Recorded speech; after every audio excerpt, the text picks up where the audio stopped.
Hello everyone, I love you and I hope you're all having a wonderful week. Today I'd like to talk about divine delays. So what is a divine delay? A divine delay is when we have a need or a want from God, but God makes us wait for His answer and for His movement in our life. God does not always immediately answer our prayers or immediately move in our lives the way we want Him to do. Sometimes He requires us to wait a while before we see God move. And so that's a divine delay. That's when God makes us wait for His timing. And waiting on God can often be very frustrating. And it seems like time just stands still. It seems like God's never going to act. He's never going to move. And we're just kind of stuck in neutral. And I know for me personally, I tend to be a very impatient person. I like things to happen pretty quickly. And so sometimes waiting on God can be quite frustrating. But we have to wait on God. It's important to wait on God because it has to be in His timing. In order for everything to work perfectly and to work into our favor the way that God has it planned, everything has to be in His timing. And see, the problem is oftentimes we like to rush, and our timing is quicker than God's. But see, we need to wait for God's timing because the timing must be right, and God's timing is always perfect. So oftentimes we find ourselves waiting on God for something. And maybe you find yourself waiting on God today too. Maybe you're waiting for a financial breakthrough. Maybe you're waiting for a promotion at your job. Maybe you're unemployed and waiting for a new opportunity, for God to give you another opportunity for a new job that will provide money for yourself and for your family. Maybe you're waiting for a relationship, whether that be a romantic relationship or a friendship or just any kind of relationship, someone that you can spend your life with. Maybe you're waiting for the right person. Maybe you're waiting for healing. Maybe you've been diagnosed with an illness or are sick and suffering and in pain, and you're waiting for God to heal you and comfort you. So many times we are waiting on God, and we wait on God for His guidance, His provision, for Him to act and to move in our life. And waiting is hard. But we have to remember that there is a reason for divine delays. And so we need to understand as much as we can about what divine delays are and what we can learn from them. And we see that best illustrated with Jesus raising Lazarus from the dead. And we see that in John chapter 11. And so this whole story takes up the whole chapter of John, the whole 11th chapter of John. And so it's quite long. I'm not going to read the whole thing for us. And most of us are pretty familiar with this story anyway. We're familiar with kind of the plot line. But I want us to pretend for a second that we don't know the ending, that we don't know what happens at the end. Let's take this line by line and act like we're Martha and Mary. And so we see in John chapter 11, verses 1 through 3, it says, "Now a man was sick, Lazarus from Bethany, the village of Mary and her sister Martha. Mary was the one who anointed the Lord with perfume and wiped His feet with her hair. And it was her brother Lazarus who was sick. So the sisters sent a message to Him, 'Lord, the one you love is sick.'"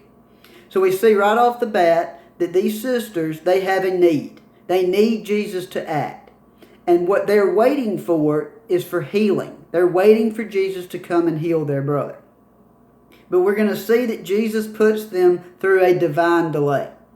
And we can see the first thing that we can learn, the first lesson is this: delays are part of God's bigger plan to bring Him more glory. Delays are part of God's bigger plan to bring Him more glory. And we see Jesus' response in verse 4. He says, "When Jesus heard it, He said, 'This sickness will not end in death, but is for the glory of God, so that the Son of God may be glorified through it.'" So we see that oftentimes the reason for a divine delay is so that we can bring God more glory. And that's the most important thing. And see, when we're going through a struggle, when we're waiting on God, it can be very hard on us, and the situations can be very tough. And it's often very easy for us to become self-absorbed when we're in pain and when we're waiting on God to deliver us. It's very easy for us to believe that everything is about us, That's God's main goal, is to help us, make us more comfortable, and deliver us out of this pain. It's very easy to become self-absorbed when you're waiting on God. But see, we have to remember we need to try to see things from God's perspective. See the bigger picture. See, we're just a very small part of God's bigger plan. We're just a small part. And the bigger picture is that we are supposed to bring God glory with everything in our lives. So we need to remember that delays are a part of God's bigger plan to bring Him glory. Second, we see that delays are frustrating because God's timing is often different than we expect and want. Delays are frustrating because God's timing is different than we expect and want. In verse 5 it says, "Now Jesus loved Martha, her sister, and Lazarus. So when He heard that they were sick, He stayed 2 more days in the place where He was." Now see, that doesn't make sense to us. We know that Jesus loves them. And if He knew that he was sick, why did He stay? Why did He wait instead of going directly to Lazarus so that He could save him and heal him? Why did He wait? And see, we don't expect Jesus to act in that way, but He does, because He was preparing to bring God more glory. See, we have to remember, oftentimes God's timing is slower than ours, and it can look like God is not doing anything.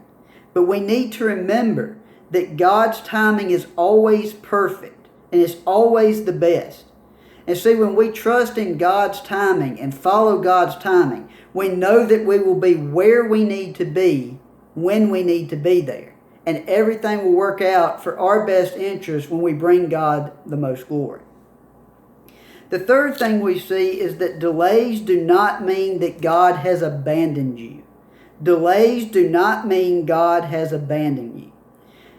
And in verse 11 we see that Jesus says, "Our friend Lazarus has fallen asleep, but I am on my way to wake him." So we see that Lazarus has died. We know he's died because later on down in verse 15, he says, "Lazarus has died. I'm glad for you that I wasn't there so that you may believe, but let's go to him." So let's look at this from Martha and Mary's perspective. They've called Jesus. They've told him their need. They need him. But Jesus has waited, and he has kept the sisters waiting. And now we see that their brother has died. Now in their eyes, they probably believed that Jesus had abandoned them, that he had left them to fend for themselves, and that he was not there. And oftentimes we feel the same way. When we're waiting on God and things get worse for us, it often seems like God may have abandoned us because he doesn't answer us. And sometimes we feel like that God's just not doing anything to help us. He's not moving in our lives. We don't see or feel him moving in our lives. And so it's very tempting to believe that he isn't doing anything. But as we see here, Jesus was on his way. And God is doing the same thing with us today. Even though we may not be able to see him, he is still working behind the scenes to help us to work things into our best interest and to give him the most glory. So remember that delays do not mean that God has abandoned you. Fourth, we see that we are supposed to respond to God's delays with increased faith, not doubt. We need to respond to God's delays with increased faith. And so we jump down to verse 21. And this is when we see that Martha approaches Jesus. Jesus has showed up. He has arrived. And so Martha is coming out to see him. And let's see what Martha says. Verse 21. Then Martha said to Jesus, "Lord, if you had been here, my brother wouldn't have died. Yet even now I know that whatever you ask from God, God will give you. Your brother will rise again," Jesus told her. Martha said to him, "I know that he will rise again in the resurrection at the last day." Jesus said to her, "I am the resurrection and the life. The one who believes in me, even if he dies, will live. Everyone who lives and believes in me will never die. Do you believe this?" "Yes, Lord," she told him. "I believe you are the Messiah, the Son of God, who comes into the world."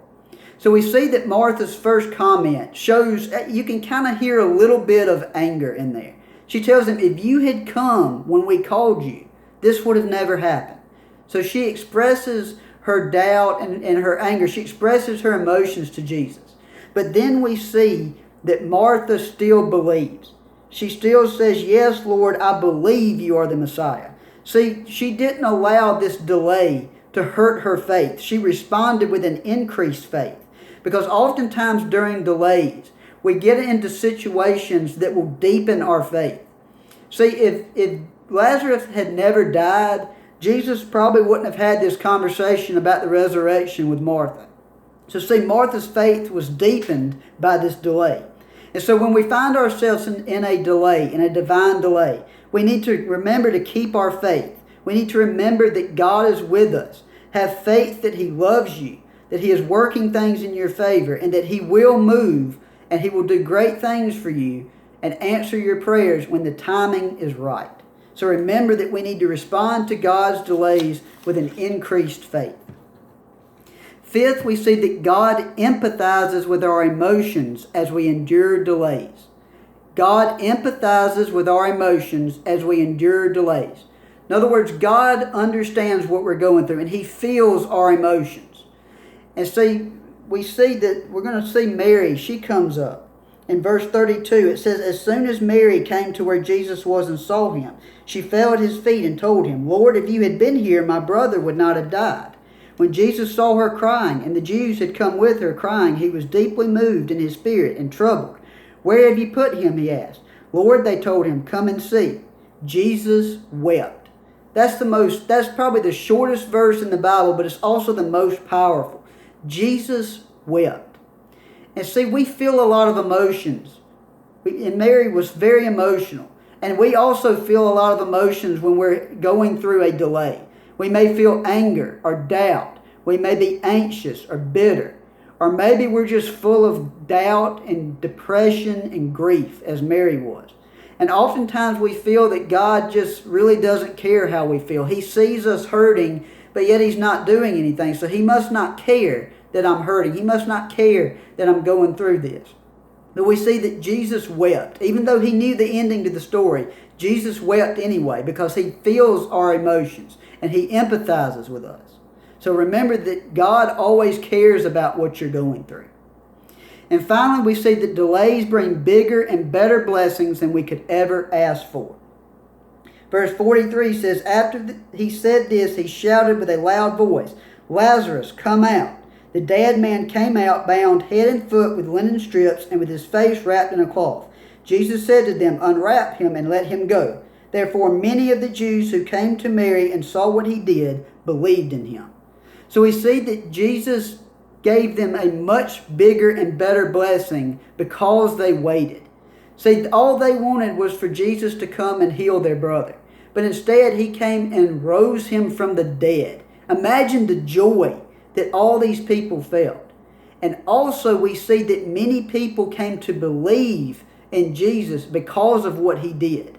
Bringing someone back from the dead is far greater than just healing someone who is still alive.